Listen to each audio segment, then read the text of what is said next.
Martial Universe. Bab 146. Judul: Timbulnya Badai. Ketika Lindong keluar dari menara Master Simbol, dia melihat banyak orang-orang yang berdiri terpaku. Semua pandangan seketika langsung mengarah padanya dalam kecepatan tinggi, seolah mereka semua baru saja melihat hantu. Guru Besar Yan, kalian semua baik-baik saja?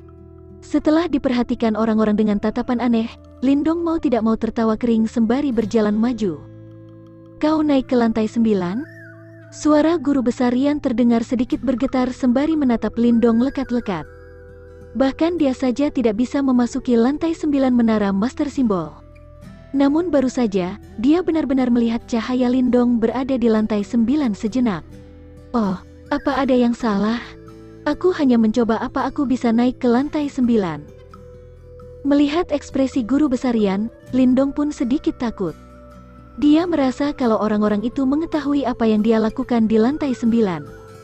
Akhirnya dia bertanya dengan sangat hati-hati, "Anak ini?" Guru Besar Yan dan beberapa Master Simbol segel 3 paruh baya di sampingnya menarik napas panjang bersamaan dengan syok yang muncul di mata mereka.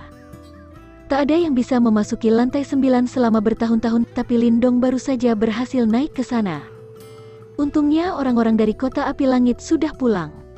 Kalau tidak, mereka pasti sangat terkejut sampai-sampai bisa muntah darah. Salah satu Master Simbol paruh baya tersenyum paksa. Orang-orang lainnya pun mengangguk mengiyakan. Tidak ada yang menyangka Lindong bisa naik ke lantai 9, lantai paling misterius di menara Master Simbol. Lindong tertawa kering 2 kali. Dia paham, kalau mereka membicarakan tentang kekuatan, dia setidaknya setara dengan Zhou Tong. Kalau bukan karena Destiny Soul simbol miliknya yang spesial, dia pasti tidak bisa mendapatkan pencapaian semacam ini. Tentu saja, walaupun begitu, cukup untuk menunjukkan bakat mental energi Lindong sangat luar biasa. Biar bagaimanapun, tanpa Destiny Soul simbol miliknya, mungkin tidak akan terdapat banyak perbedaan antara dia dan Zhou Tong. Namun, faktanya adalah Zhou Tong merupakan Master Simbol muda terkuat di Kota Api Langit. Terlebih lagi, waktu yang dia habiskan untuk melatih mental energi sudah berjalan lebih lama dari Lindong. Tapi Lindong masih bisa melampauinya. Tingkat bakat mental energi yang seperti itu hanya bisa dideskripsikan dengan kata mengerikan. Kali ini semua berkat dirimu. Sementara Lindong terkekeh sedikit dipaksakan, di satu sisi, Ziyue pun berjalan menghampirinya dan berujar pelan. Kini wajahnya tidak sesinis sebelumnya. Semua hasil kerja keras memastikan menara Master Simbol tetap berada di Kota Yan adalah berkat Lindong. Walaupun dia memiliki harga diri tinggi dan sifat dingin, dia tidak terlalu arogan. Sehingga, dia tidak lagi menunjukkan ekspresi dingin seperti sebelumnya. Lindong merasa sedikit kikuk saat melihat wajah sinis itu berubah lebih lembut. Dia tersenyum dan berujar, "Aku hanya menjalankan apa yang diminta. Kau sekarang pasti sudah naik ke Master Simbol segel 3, kan?" Guru Besar Yan mengusap jenggotnya sambil terkekeh. Sejak Lindong masuk ke menara Master Simbol, mereka tidak pernah meninggalkan tempat itu. Seluruh perhatiannya terfokus di sana. Sehingga, gelombang yang disebabkan oleh Lindong ketika dia naik tingkat tidak lolos dari perhatian mereka. Benar, Lindong tidak mau repot-repot menyembunyikan fakta itu. Dia pun nyengir dan mengangguk. Itu membuat orang-orang di sana tersenyum pahit dan diam-diam menghela napas. Mereka sudah berlatih selama belasan tahun hingga mencapai tingkat itu. Namun Lindong sudah mengejar mereka dalam waktu kurang dari 2 tahun. Kecepatan itu benar-benar membuat seseorang terkagum-kagum. Orang-orang dari Kota Api Langit sudah kembali, haha. Zhou Tong meninggalkan pesan untukmu. Kalau bertemu denganmu lagi, dia pasti akan mengalahkanmu. Lindong terkekeh. Dia tidak punya dendam pada Zhou Tong, bahkan sedikit memahaminya. Jika mereka bertemu lagi di masa depan, Lindong akan mencoba dan melihat apakah mereka bisa berteman. Karena duel menara sudah selesai, Lindong tidak perlu tinggal di sana lebih lama. Dia sudah pergi dari rumah nyaris 1 bulan, dan dia harus cepat-cepat pulang. Karena itu, setelah mengobrol dengan Guru Besar Yan dan yang lain sejenak, dia berpamitan dan pulang. Setelah meninggalkan Serikat Master Simbol, Lindong langsung menuju ke kastel keluarga Lin. Tak lama setelah dia melewati pintu masuk, alisnya sedikit mengernyit. Kastel hari ini tampak lebih sepi dari biasanya. Kak Lindong. Sebuah suara familiar terdengar jelas dari arah depannya. Pemuda itu mendongak dan melihat pada gadis berbaju hijau yang menghampiri dengan langkah kecil-kecil. Senyum terpulas di wajahnya. King Tan, Kak Lindong, akhirnya kau pulang. King Tan berdiri di depan Lindong. Sorot lega tampak di matanya yang jernih. Di sampingnya, api kecil pun menggeram senang. Kak Lindong sudah kembali. Ketika King Tan berteriak, beberapa sosok cepat-cepat keluar dari kastel. Hal yang paling mengherankan adalah sebagian besar dari mereka merupakan anggota muda keluarga Lin. Di bagian depan kelompok, Lindong pun melihat Lin Xia, Lin Hong, dan yang lain yang sudah lama tak ditemuinya. Kak Lin Xia, ada apa? Di mana kakek dan yang lain? Alis Lindong mengernyit sembari bertanya pada Lin Xia. Ada sesuatu. Kakek dan yang lain pergi keluar. Balas Lin Xia cepat-cepat. Ada apa? Mendengarnya, hati Lindong menciut. Dia merasa ada yang aneh sejak tadi. Dalam sekejap, dia memutuskan pergi ke dalam kastel. 2 karung batu yang Yuan dari Steelwood Manor keluarga Lin telah dicuri. Apalagi ayah dan paman pertama juga terluka, ujar King Tan di sebelahnya. Sembari bicara, tinju kecil gadis itu menggenggam erat. Terlihat jika dia sedang marah. Ayah terluka.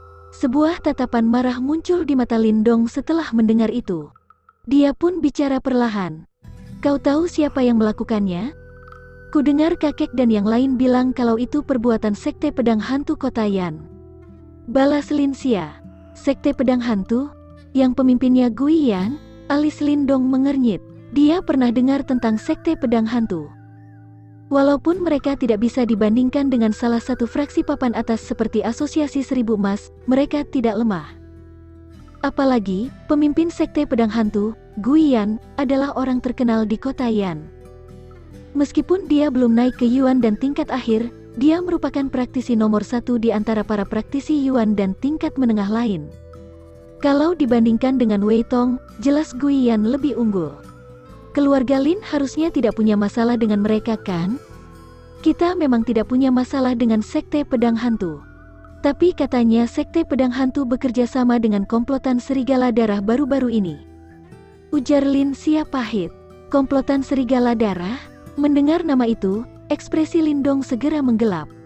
Dia tahu kalau keluarga Lin terus rendah diri selama ini, bagaimana bisa mereka membuat marah sekte pedang hantu? Rupanya komplotan serigala darah diam-diam membuat masalah. Kami tidak punya bukti kuat kalau pelakunya adalah sekte pedang hantu, karena pencurian mereka sangat rapi. Beberapa waktu ini, keluarga Lin dan sekte pedang hantu terus bertengkar. Pihak sana pun terus menyangkal kalau ini perbuatan mereka. Beberapa fraksi juga hanya mengamati dari jauh. Sejak berita keluarga Lin memiliki tambang batu yang Yuan tersebar, banyak orang merencanakan yang buruk pada kita. Hah, situasi sekarang sangat kacau. Mereka menunggu keluarga Lin lelah menangani masalah ini dan itu, baru menyerang supaya bisa menjarah dengan mudah.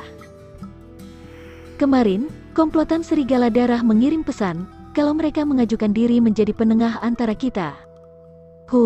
Padahal semuanya karena mereka, dan sekarang mereka bertindak seperti orang baik. Memangnya mereka pikir kita bodoh? Kata Lin Xia marah. Tentu saja, dia sangat marah dengan cara komplotan serigala darah yang licik itu. Lindong mengangguk pelan. Jauh di dalam matanya, tampak sebuah sorot dingin. Tampaknya, meski dia sudah membunuh Wei Tong, tetap tidak cukup membuat keluarga Lin mengukuhkan posisi di kota Yan.